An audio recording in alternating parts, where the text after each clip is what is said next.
Hi అండి, welcome to Rani's kitchen. మనం సాయంత్రం పూట టీ తాగేటప్పుడు ఏదైనా ఒకటి స్నాక్ ఐటెం కావాలి కదా. టీలో తినడానికి మనకు కారీలో బిస్కెట్స్ లేదంటే ఇట్లాంటి చెక్కలు ఎప్పుడో ఏదో ఒకటి టీలో మాత్రం ఖచ్చితంగా తింటూ ఉంటాం. అయితే దానికోసం ఈరోజు నేను ఏం చేసిన అంటే చెక్కలు ప్రిపేర్ చేసిన. సాబ్దాన్తో మంచిగా చిన్న చిన్న చెక్కలు వేసుకున్నాం అనుకోండి, టీ తాగేటప్పుడు క్రిస్పీగా టేస్టీగా చాలా బాగుంటాయి. అయితే వీటిని చేయడం కూడా చాలా ఈజీ, పెద్ద ప్రాసెస్ ఏం కాదు. మనం ఒక్కసారి చేసేసి పెట్టేసుకున్నాం అనుకోండి 1 మంత్ వరకు స్టోర్ కూడా ఉంటాయి. అయితే మరి వీటిని ఎలా ప్రిపేర్ చేసుకోవాలో, వీటికి ఏమేమి ఐటమ్స్ అవసరం ఉంటాయో, ఎంత టైంలో ప్రిపేర్ చేసుకుందామో మొత్తం ఫుల్ డీటెయిల్గా చూద్దాం. ఫస్ట్ అయితే సాబ్దాన్ తీసుకొని నానబెట్టుకోవాలి ఒక 1 అవర్. 2 టేబుల్ స్పూన్ల సాబ్దాన్ తీసుకున్న, దాంట్లోనే 2 టేబుల్ స్పూన్ల పెసరపప్పు, ఈక్వల్గా 2 టేబుల్ స్పూన్ల సాబ్దాను 2 టేబుల్ స్పూన్ల పెసరపప్పు తీసుకొని మంచిగా నానబెట్టి ఒక 1 అవర్ పక్కన పెట్టుకుందాం. తర్వాత కొన్ని పచ్చిమిరపకాయలు మీ టేస్ట్కి తగ్గట్టు తీసుకోండి. నేను ఒక 2 ఎల్లిగడ్డలు ఒలిచేసి పక్కన పెట్టేసుకున్నా. ఇవేమో ఒక 15 పచ్చిమిరపకాయలు తీసుకున్నా. ఇప్పుడు పచ్చిమిరపకాయలని ఎల్లిపాయ పేస్ట్ చేసుకుందాం మనం. ఓకేనా, ఇది పేస్ట్ చేసుకొని పక్కన పెట్టుకున్నాక పిండి కలపడానికి నేను 2 కప్పుల బియ్య పిండి తీసుకున్నా. నేను కప్పు మెజర్మెంట్ తోటి చూపిస్తున్నా, ఈక్వల్గా సేమ్ ఇదే విధంగా మీరు కూడా ట్రై చేస్తే చాలా బాగా వస్తాయి. 2 కప్పుల పిండికి నేను 1 టేబుల్ స్పూన్ నెయ్యి యాడ్ చేసుకుంటున్నా. నేను ఇంట్లో చేసిన నెయ్యి వేస్తున్నా. ఒకవేళ నెయ్యి లేదనుకోండి, మీరు బటర్ ఉంటుంది కదా, బటర్ వేసుకోవచ్చు. బటర్ కూడా అవైలబుల్లో లేకపోతే మన నూనె వేసుకోండి. మన ఇంట్లో వంటకు వాడుకునే నూనె వేసుకొని ఆ తర్వాత కొంచెం సాల్ట్, మన పెసరపప్పు, సాబ్దాని ఇవన్నీ వేసి కలుపుకోవాలి. దీంట్లోనే మనము మిక్సీ పట్టి పెట్టుకున్నాం కదా పేస్ట్, పచ్చిమిర్చి పేస్టు, కొంచెం జీలకర్ర, కొంచెం ఓమా అన్నీ వేసేసుకోవాలి. ఓకేనా, జీలకర్రను మాత్రం కొంచెం ఇట్లా 2 చేతులతోటి ప్రెస్ చేసి వేసుకుంటే ఆ ఫ్లేవర్ అనేది బయటకు వస్తుంది. ఓమా డైరెక్ట్గా వేసుకోవచ్చు. ఓకే, ఇప్పుడు ఇవన్నీ మంచిగా కలుపుకుందాము. కలుపుకున్నాక సన్నగా కట్ చేసిన కరివేపాకు కూడా వేసుకుందాం ఇందులో. ఓకే, ఇప్పుడు కలుపుకున్నాం కదా, ఇందులో కరివేపాకు కూడా వేసుకొని మంచిగా ఒకసారి మొత్తం కలిపేసుకొని వేడి నీళ్ళతోటి మనం పిండిని ఉప్పుకోవాలి. ఇప్పుడు జొన్న పిండి, బియ్య పిండి రొట్టెలకు ఉప్పుకుంటాం కదా, సేమ్ అట్లనే వేడి నీళ్ళు పోసి ఒకసారి మొత్తం కలిపి పెట్టుకోవాలి పిండిని.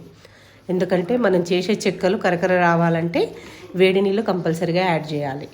కొంచెం వేసి ఇట్లా ఉప్పుకున్న తర్వాత మీరు చేతిలోకి కొంచెం చల్లటి వాటర్ తీసుకుంటూ పిండి మొత్తం మనము అప్పాల పిండి ఎట్లా కలుపుకుంటాం సేమ్ అట్లా కలుపుకుంటే సరిపోతుంది. ఇది మొత్తం కొంచెం ముద్దలాగా వేసేసుకుంటే మనకు పిండి రెడీ అయిపోతుంది. చూసారా, పిండి రెడీ అయిపోయింది కదా. ఇప్పుడు దీన్ని మనం మీకు సైజు కరెక్ట్ సైజులో రావాలంటే ఎలా చేసుకోవాలో కూడా చూపిస్తా. ఇది ఒక టేబుల్ స్పూన్ ఉంటుంది కదా, ఒక స్పూన్ తీసుకోండి గంటే. దాంతో మీరు పిండిని తీసుకుంటే సేమ్ సైజులో మనకు ముద్దలు వచ్చేస్తాయి. చిన్నది టేబుల్ స్పూన్ ఉంటుంది కదా, చిన్న సైజులో ఆ పిండితోటి సైజులో తీసుకున్నారనుకుంటే సేమ్ సైజులో ముద్దలు వస్తాయి. లేకపోతే మీకు యాక్చువల్గా చేయితోటి అందాజ తెలుస్తుందంటే ఇట్లా చేయితోటి కూడా చేసేసుకోవచ్చు. పిండి అంతి ముద్దలని రెడీ పెట్టుకున్న తర్వాత ఒక పెద్దటి కవర్ తీసుకుందాం. ఫస్ట్ అయితే ఒక్కసారి అన్నీ ప్రెస్ చేసుకుందాము, ఈజీగా అయిపోతుంది. కవర్కి మొత్తం ఆయిల్ స్ప్రెడ్ చేసి మనం చేసి పెట్టుకున్న ముద్దలు ఉన్నాయి కదా అన్నీ పెట్టుకోవాలి దాని మీద. ఇట్లా అన్నీ ఒకదాని వెనకాల ఒకటి మంచిగా నీట్గా సర్దేసుకోవాలి. ఎందుకంటే మనకు ఒకటేసారి ఒక 15-20 అప్పాలు రెడీ అయిపోతాయి. ఊరికే ప్రెస్ చేయాల్సిన అవసరం లేదు.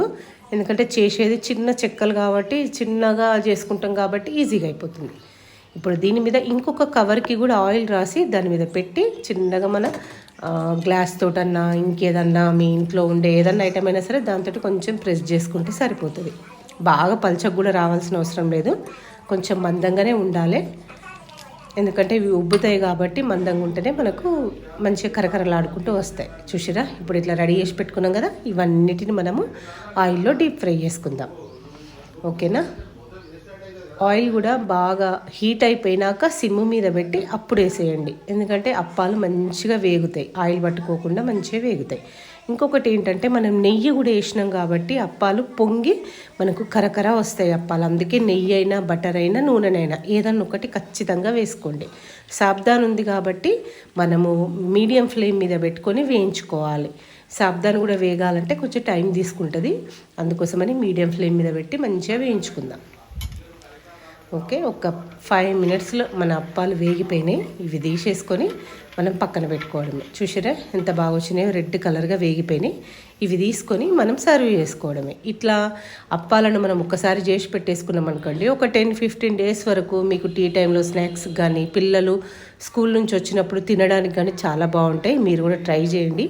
మంచి వేడి వేడి టీ తోటి క్రిస్పీ అప్పాలు తింటే టేస్ట్ చాలా బాగుంటుంది. ఈవినింగ్ టైంలో ఏమైనా తినాలనిపించినప్పుడు, ఎవరైనా గెస్ట్లు వచ్చినప్పుడు వెంటనే మనం టీ తోటి, బిస్కెట్ కాకుండా మనం ఇంట్లో చేసిన హోమ్ ఫుడ్స్ ఇట్లా సర్వ్ చేసినాం అనుకోండి, వచ్చిన వాళ్ళకు కూడా ఫుల్ హ్యాపీగా ఉంటుంది.